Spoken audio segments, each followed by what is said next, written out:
Okay, good evening. So for this day, let's talk about dehydration.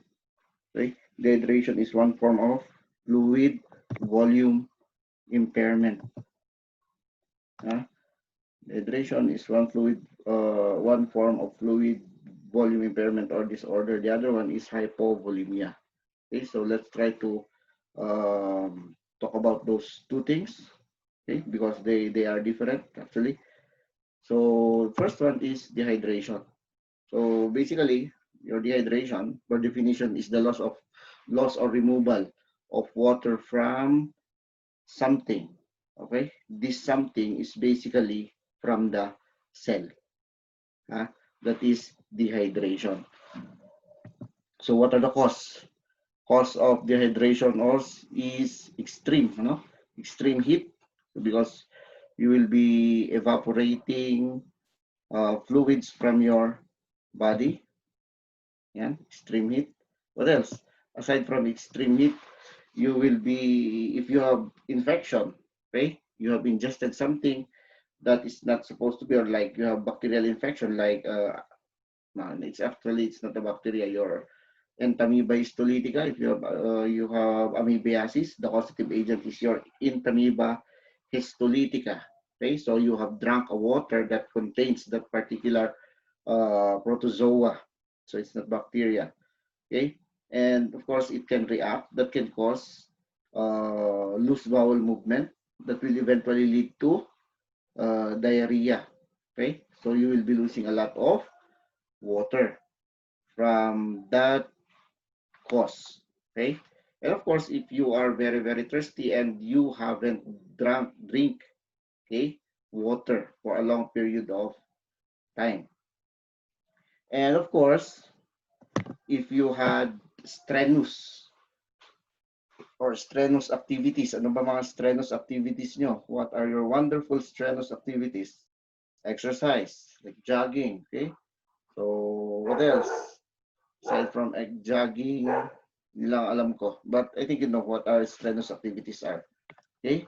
And of course, if you had diarrhea, if you have severe diarrhea, okay?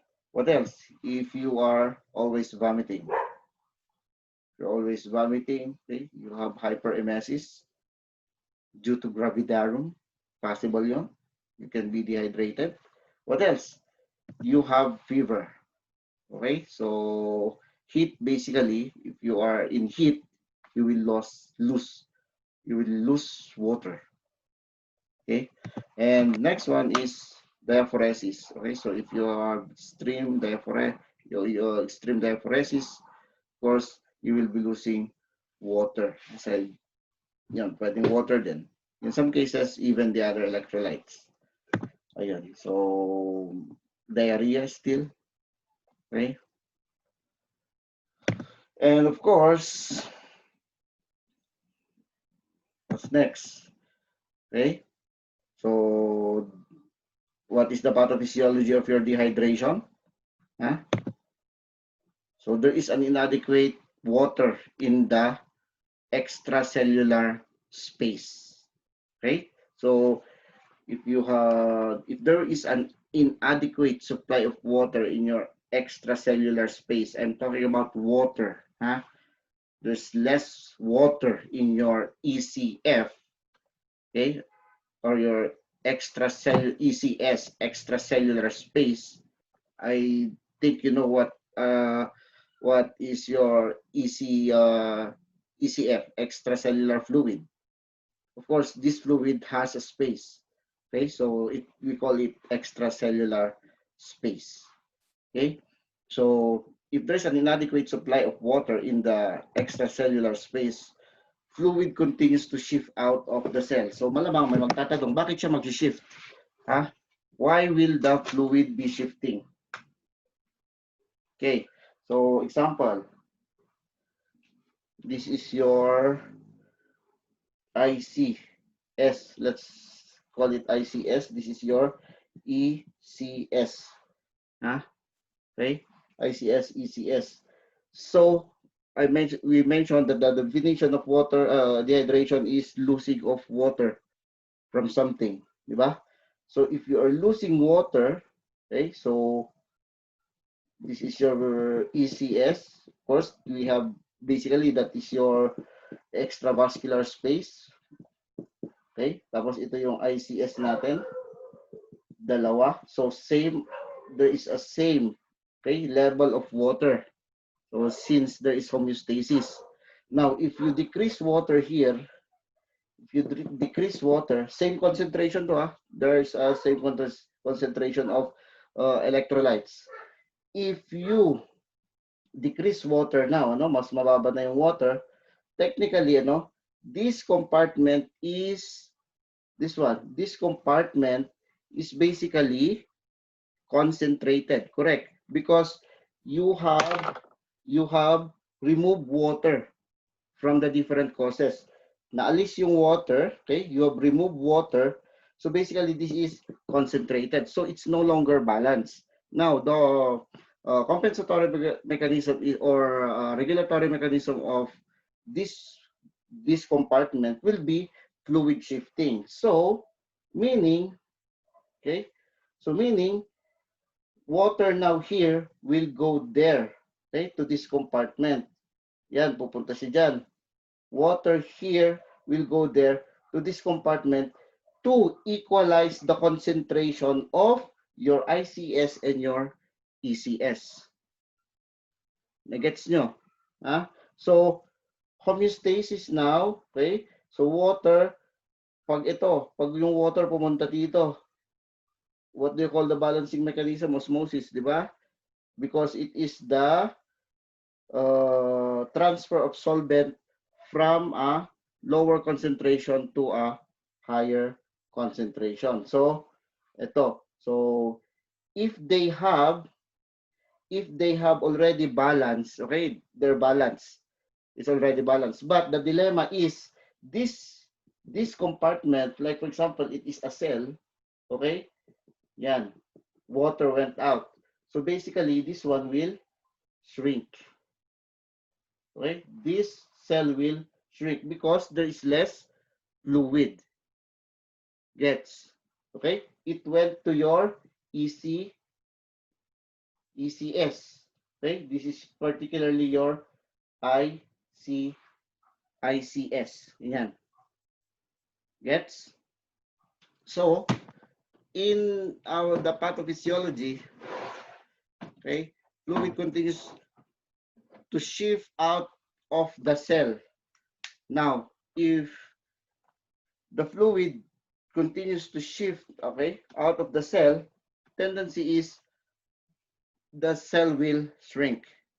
The cell will shrink. Since water is essential in cell function, of course, the cell cannot function properly. Okay? So, wherein there will be manifestations that neurological manifestations that will be assessed or appreciated. Okay, so this is the pathophysiology of your dehydration in a cellular level. Okay, so next. So your dehydration can be mild, moderate, and severe. So for mild, mild, moderate, and severe. So ito lang ang diagram na meron tayo. Okay? So for mild, so 5% of water is removed from your body. Okay? It is manifested by thirst. Please take note that the initial manifestation of dehydration is thirst. And of course, dry mouth. There is decreased urine output. Okay? And of course, weight loss. Weight loss is the most objective, okay, indicator of dehydration. It is the most objective indicator of dehydration, yung weight loss natin. So it doesn't mean that if you have nag-jogging ka, because you were nagda-diet, you want to be slimmer. So you did a lot of exercise. So basically, you did after the exercise, you did had a weight loss. So water was just removed. So you can replenish that. Then again, you will have the same weight. So ganun siya. So that's why you need to do the exercise daily or in a longer period so that your fats will be decreased. So you will be basta ibang explanation na yan. Okay? But it doesn't mean that when you had weight loss due to exercise, you're already becoming thinner. No, it's not that. You're just losing water. Okay? And of course, less urine. Okay? Decreased urine output is the second. Okay? Second most objective indicator. And of course, the question of some. Okay? Moderate signs and symptoms. Actually, late na rin to. Are sunken fontanelles. What else? Sunken eyeballs, your eyes. Rapid deep breathing. Rapid deep breathing, which will eventually lead to acidosis. Why? Because rapid. Okay? So if you are having a rapid breathing, the tendency is there is no, the exchange of oxygen and carbon dioxide is not effective. So basically, you will be retaining a lot of carbon dioxide.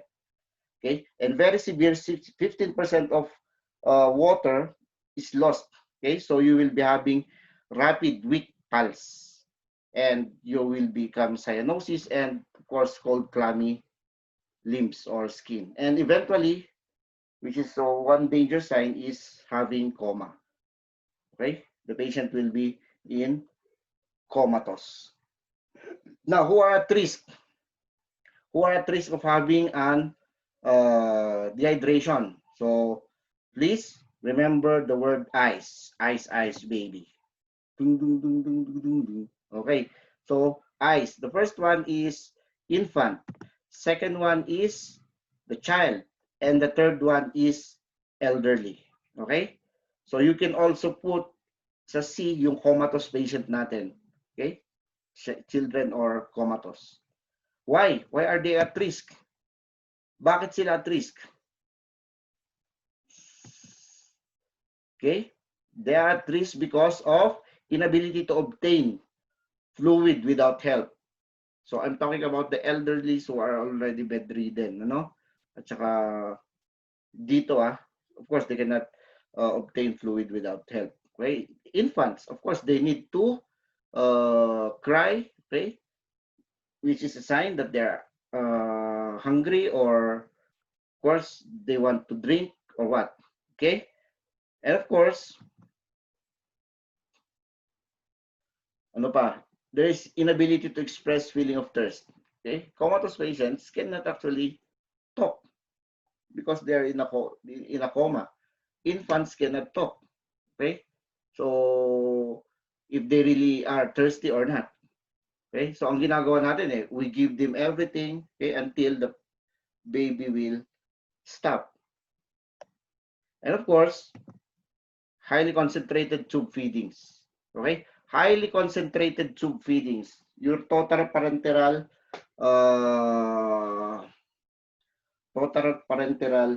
nutrition. Okay? Paano ba yan? Okay? Again,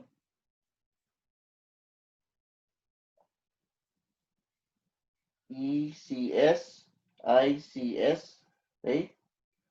So, you have given total parenteral medication or food.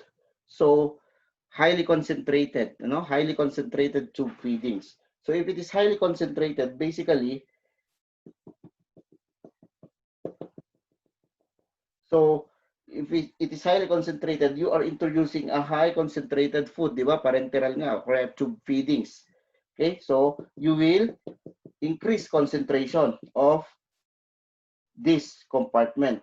Okay, so since there is increased concentration, okay, greater concentration in this compartment, homeostasis again, okay, as a compensatory mechanism, osmosis will occur again.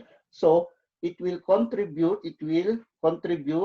water, okay, in this particular compartment, your ECS, to at least equalize the concentration of both compartments. And in the event of equalizing it, of course, this compartment now will be shrinking because of decreased water.